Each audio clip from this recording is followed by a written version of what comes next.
কয়েক ঘন্টার মধ্যেই উদ্ধার করা হলো বাইক। এর পাশাপাশি আটক করা হয় 3 কুখ্যাত চোরকে। অতি সম্প্রতি রাজধানীর ধলেশ্বর 4 নম্বর রোড এলাকার বাসিন্দা সুব্রত দেবনাথের বাড়ির সামনে থেকে একটি বাইক চুরি হয়ে গেছিল।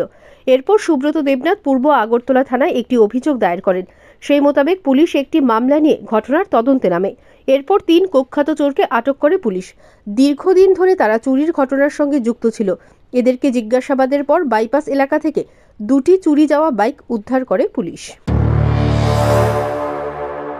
सुब्रत देवनाथ है, आके मेरा थाने में कंप्लेंट दिया था कि उसका बाइक चोरी हुआ है दलेश्वर रोड नंबर 4 से।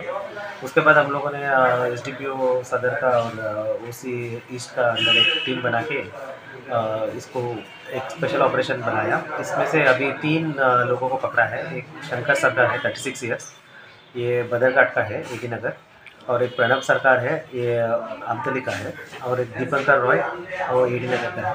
ये तीनों वेटरन मतलब बहुत दिनों से ये चोरी का काम करते हैं, बहुत रिनोड बाइक लिफ्टर्स है। तो इसके बाद इनको इंट्रोगेशन करने के बाद जो बाईपास है रेलवे स्टेशन के पास, उधर से 2 चोरी का बाइक रिकवरी हुआ है, एक पल्सर 150 सीसी का और एक अपाची आरटीआर। इसके साथ क्या और कोई हाँ, कनेक्शन है? मतलब ये बहुत सारा गैंग है। अभी 3 लोग मिला है, इंट्रोगेशन चल रहा है अभी।